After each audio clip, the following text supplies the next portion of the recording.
Good morning, everyone. This is Emily from Grammy's Garden. I wanted to get started on a project this morning and I wanted to share it with you. I've got some persimmons that I've had in my freezer for probably 5 or 6 weeks now. If you notice, this bag says after frost.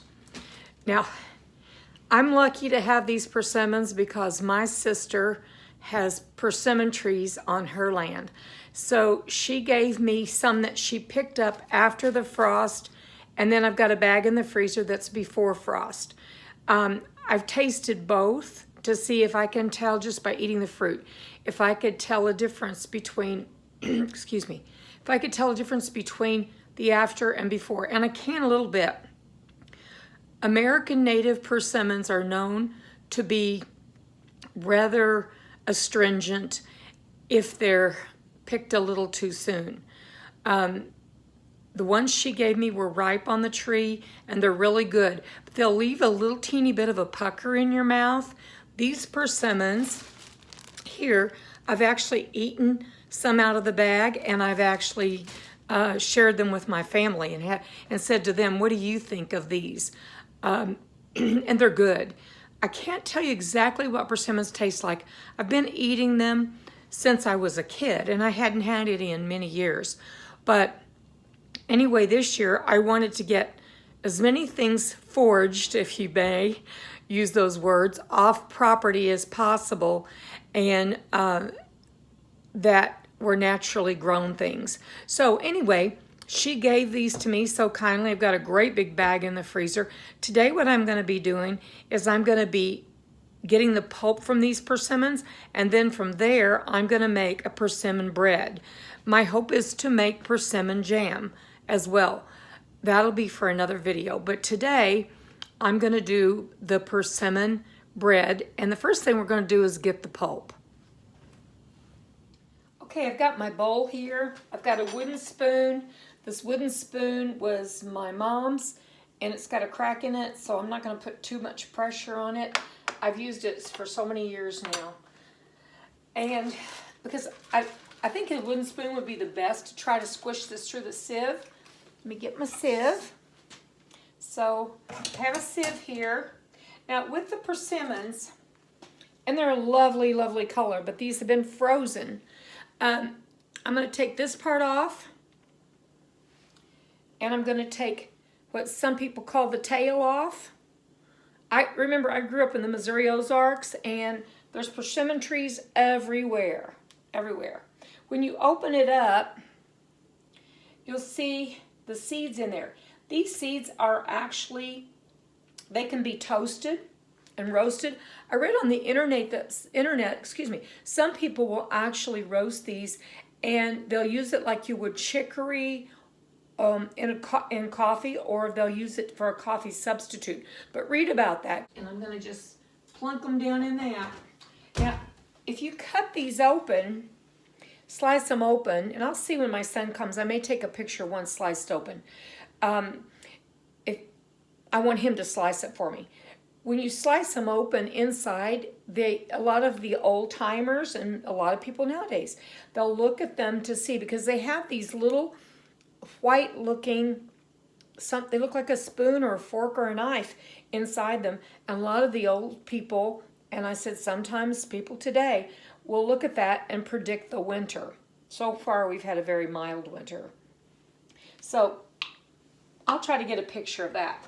So this is really, my job's really pretty easy so far, but see how with the skin, this pulp is sticking to the skin. So I am going to make sure the seeds are out, and I'm just going to push this down through the sieve till I get the pulp. You may wonder, boy, that seems like a lot of work. I am going to just show you this process a little bit, and then I'll bring you back whenever I've got a bunch of this done. But I'm just going to push this down and push this pulp through the sieve. I'm going to hope that my sieve holds out, because so far, y'all, it's looking pretty skimpy. It's a good thing I got a good sense of humor. I've read so many different ways to do this, to get this pulp. And one person said, I think she and her husband were doing it together, and she just finally got him out and just took it out with her hands. And I may do that, and I'll let you know if that's what I do. Okay, onward and upward, right? But I'm aiming for 1 cup for a dessert I'm going to want to make. I have 3/4 cup of sugar. And when I started to get the ingredients together, I saw that it said brown sugar, and I had no brown sugar. So I got my molasses out, and I put a tablespoon of molasses, which will make it like a light to medium brown sugar when you add molasses to regular sugar. So I got that going, and I'm ready to add in a half a cup of melted butter. I'm going to add this now, and it'll help this cold molasses. And that's half a cup of melted butter. I'm going to put this recipe down in the description box, and you all can use it. You could use it for other kinds of breads. You wouldn't just have to use it for persimmon bread, because how many people are going to have persimmons put away this time of year, right? So you could use it for, like, I don't know, like anything you wanted. A date bread, a cranberry bread, a banana bread. This recipe would work. Okay, so here I have all mixed together my dry ingredients, and my dry ingredients are 1 3/4 cups of flour. I put in like a pinch of salt, which would be like 1/4 teaspoon of salt. And let's see, I also put in about 1/2 teaspoon of cinnamon and 1 teaspoon of baking soda. So I've got the dry ingredients ready to add. Here's what this puree turned out like. So it's almost a full cup. I'm going to tell you, it had that astringent taste to it. It caused me not to feel like puckering. And it isn't like when you eat a lemon and you pucker. It's different. It's an astringent sort of thing. So like in the sides of my jaws, I could feel that. So I'm hoping when I bake this that goes away, that's just with the raw product. And I'm going to let you know that when I post this video, did it or did it not. But I succeeded in getting the pulp I needed. So, you know, as I was doing all this, you guys, I was really thinking about my grandma. I had 2 grandmas. One lived in town and one lived in the country. And the one that lived in the country, she had persimmons, and she foraged for food. She went out and she taught us to look at sourdough and pull and get it and gather it in the spring, and poke and lamb's quarter. She had us do all those things because they ate that. And, you know, we ate it, and it was as delicious as spinach. So I started foraging this past year, and I really enjoyed doing that. It took me back to being like 9 years old or 8 years old. So anyway, let's get on with this. But I was just thinking, I always think when I make these recipes from things that people forage for, like these wild American persimmons, I was like, gosh, Grandma, I never gave you your due. But do young people really, nothing against you young people, but do young people ever give their elders their due until they kind of get in that age range? I think that's what happens. That's what happened for me. So I'll claim it as my thing. So I'm adding 2 eggs. This better taste good because we all know what eggs cost, right? A bunch. I'm going to put in a teaspoon of vanilla. Not quite a teaspoon. If you like a lot of vanilla, you've heard me say I don't like vanilla that much, you'll want to put in a full teaspoon. So all I've got to add to this is the pulp. It's exciting.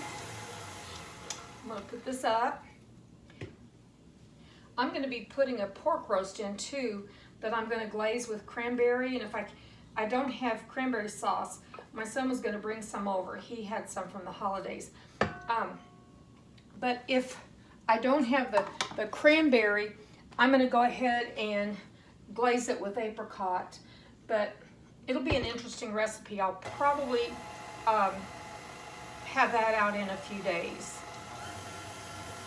This one, if this turns out well, if it does or doesn't, I'm going to go ahead and put it up, and I'm going to let you people know what I found out. So you'll be spared that if it turns out to be a mess. I'd really like to taste this at this point. However, it does happen to have a little egg in it that I don't always trust. So in goes the dry ingredients, the flour, and I do a little at a time when I'm making a bread like this. The flour, the salt, and the baking soda, and the cinnamon. You guys can doctor this up any way.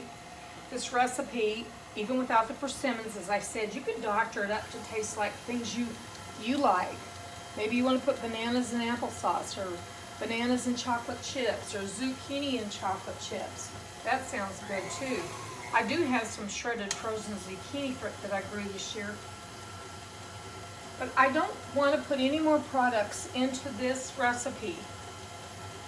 Any things that I'm really glad I've got, I don't want to put them into this recipe till I know this recipe is going to taste okay. And the only thing that would throw it off is that astringent persimmon after thing. It's not a taste, it's like a pucker. And I didn't truly pucker, but I was like, oh yeah, that's astringent is there. And I've been eating some of these probably every 2 or 3 days. I'll go in and get a couple and eat them.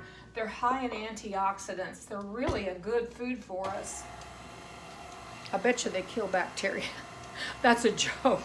But please take that as a joke, okay? But who knows, they might. Okay, we'll add the rest of this. We're gonna get on with that.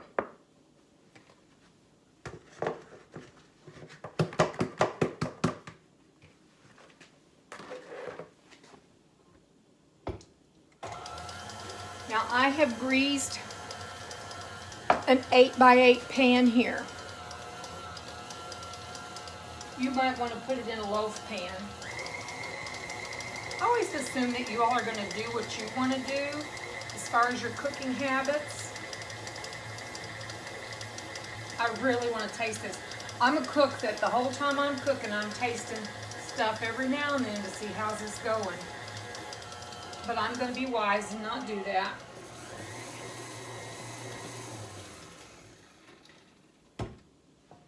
Okay, I'm going to take it off of here and add the pecans. I've got a half a cup of chopped pecans. It's really good, doesn't it? Do you see that? Looks good. One thing I might do too is make sweet potato bread. I've never done that. So I can think of different ways I would alter this recipe. Can you all tell that I'm a little bit leery of these persimmons? I am. I'm just a little leery of them. And they're such a, they're kind of like such a traditional thing, but we just ate them. We just picked them up and ate them. We never ate them off the tree because, boy, then you really pucker. And I like the way my sister marked the bag.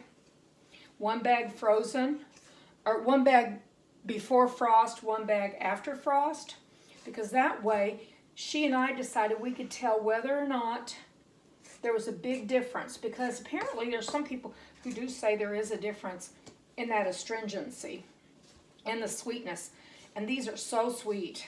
They reminded me of a date crossed with something, but I can't tell you exactly what that would be.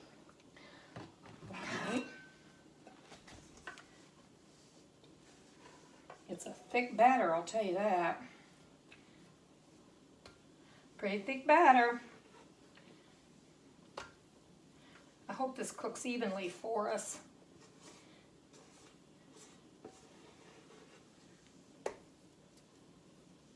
Y'all, this is going to be so interesting. I'm so tempted to just douse it with like white chocolate chips and but I'm not going to. I'm going to stick right to this.